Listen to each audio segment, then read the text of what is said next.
Annyeong Buzz! Welcome back, everyone. Today, we're talking about something super exciting.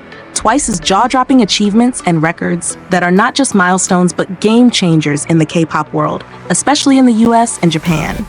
If you've been following Twice, you already know they're massive. But the numbers and firsts they've been hitting recently? Mind-blowing. So, buckle up because this is not your typical rundown. I want to dive into what these achievements really mean and how Twice is reshaping K-pop's global footprint. Plus, I want to hear your thoughts throughout. So stick around. Let's start with the big one. Twice hitting #1 on the Billboard 200 chart. In March 2024, their 13th mini album, With You They, debuted at #1, making Twice the third K-pop girl group ever to top this chart, joining the ranks of Blackpink and New Jeans. This is huge. The Billboard 200 is basically the gold standard for success in the US music market. For a Korean girl group to top that? It's a clear sign that Twice is not just a K-pop act. They're global superstars. But it doesn't stop there. With Ya also made Twice the first K-pop girl group to have 4 different albums debut in the Billboard 200's top 3 and 5 albums in the top 10 overall.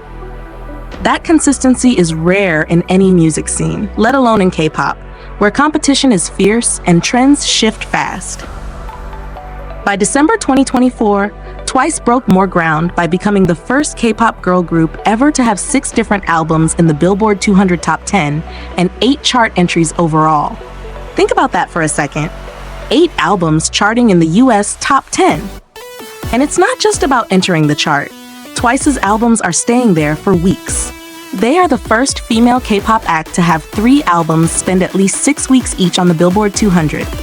Formula of Love, O+T=3, Between 1 and 2, and Ready to Be, and even pushed that to 7 consecutive weeks.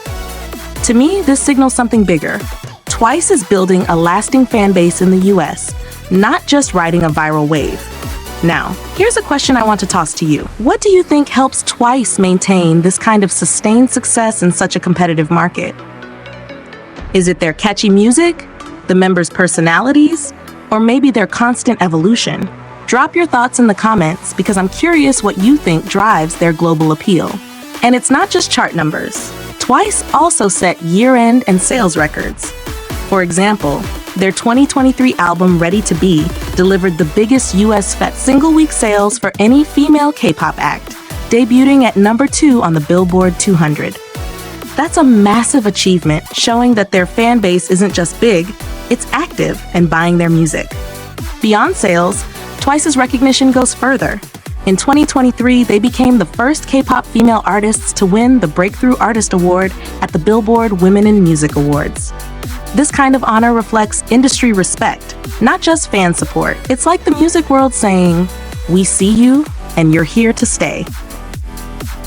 Switching gears, Twice has also been breaking traditions and setting records beyond Billboard. For example, they were the first third-generation K-pop girl group to win the Daesang Song of the Year for 3 consecutive years from 2016 to 2018. Winning a Daesang is huge in Korea. It's the highest award a group can get, and to do it 3 years straight, that cements their influence and respect in the industry. Their domination isn't just on charts and awards, but on platforms like YouTube too. Their music video for Yes or Yes got 31.4 million views in 24 hours, ranking it among the top 7 biggest YouTube debuts ever at the time. Plus, they became the fastest K-pop girl group to hit 10 million views in just over 6 hours. That's wild. YouTube views are a huge indicator of global reach and engagement, so this kind of success shows how Twice grabs attention worldwide almost instantly. Now, speaking of global reach, Twice is a powerhouse in Japan too. Their Japanese single, One More Time, broke sales records, becoming the fastest-selling K-pop girl group release in Japan, surpassing iconic groups like Girls' Generation and Kara in first-day and first-week sales. They were also the first foreign act to sell out 3 consecutive nights at Tokyo Dome, which is one of the biggest venues in Japan. That's a feat no other K-pop girl group had managed before. Japan is a notoriously tough market for foreign artists, but Twice's success there shows how K-pop groups can build authentic connections beyond Korea. Their early promotional campaigns like the Shibuya 109 Summer Sale and Tokyo Tower illuminations helped make their presence felt in everyday Japanese culture, not just in music. It's a smart approach, blending music with lifestyle marketing. So here's something to think about. Twice's success in Japan isn't just about catchy songs or flashy concerts, it's about cultural crossover. How important do you think it is for K-pop groups to engage deeply with foreign markets culturally, not just musically? Let me know your take. Is it something other groups should focus on more? Before we move on, a quick shout out to their brand influence. From 2016 to 2020, Twice consistently topped the girl group brand power rankings in Korea, which measures media presence, consumer interest, and marketing impact. They were also among the first K-pop girl groups to make it to Billboard's Top 100 Women in Music list. That kind of recognition reflects how Twice isn't just a music act, but a cultural force with serious marketing power. All right, let's pause here. I want to hear from you. Which of Twice's achievements surprises you the most? Is it the Billboard records, the Japan sales, the awards, or something else? And do you think Twice is the blueprint for future K-pop girl groups aiming for global success? Comment below, I read every single one. So picking up where we left off, let's talk about why Twice's achievements are such a big deal.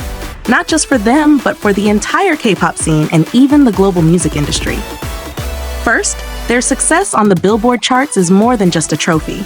It's global validation. The US market has always been tough for K-pop, especially for girl groups. While BTS paved the way for boy groups, female acts like Twice breaking through at this level means doors are opening wider for more diverse K-pop voices. When Twice hits #1 on the Billboard 200, it's sending a message. K-pop girl groups have serious staying power and commercial appeal in the biggest music market on Earth. This kind of visibility helps not just Twice, but the entire industry get taken seriously worldwide. Another thing to consider is how Twice is redefining what a third-generation K-pop girl group looks like. They're breaking old benchmarks with consecutive Daesang wins and multi-million YouTube views. They're not just riding the wave of a K-pop boom, they're actively shaping the wave.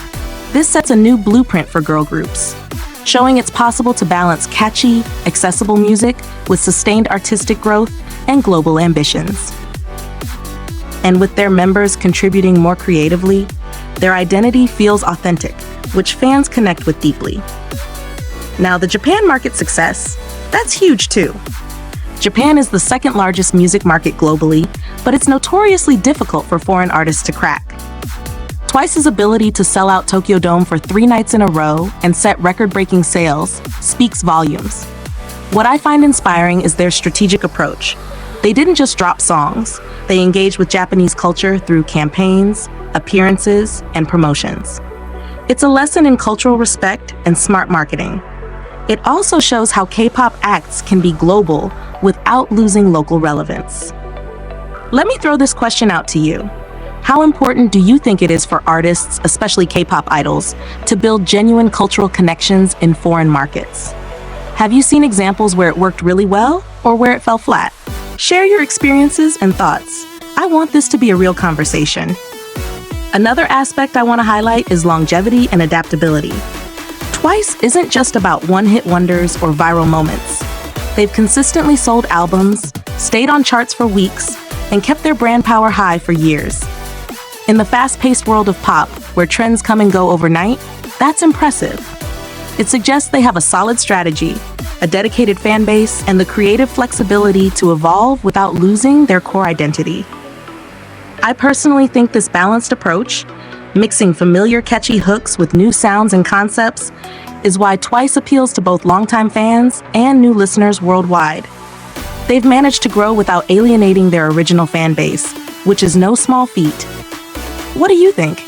Have you noticed this balance in their music and image? Or do you think some groups lose their way when they try to evolve? And one final thought before we close. Twice's achievements reflect a bigger shift in the global music industry. We're seeing more artists from non-English speaking countries breaking into the mainstream, not as novelties, but as serious contenders. Twice is part of that movement, proving that language and geography aren't barriers anymore. It's about connection, creativity, and hard work. And that's a story worth celebrating. All right, time to wrap up. What's your favorite Twice record or achievement? Which moment made you say, wow, they really are global stars? And do you think Twice's success will inspire more K-pop girl groups to aim higher? Drop your thoughts below. I'm excited to read and discuss them. If you enjoyed this deep dive, hit like, subscribe, and ring the bell for more content where we explore K-pop's biggest stories and artists. Thanks for watching Onion Buzz, and I'll see you in the next video.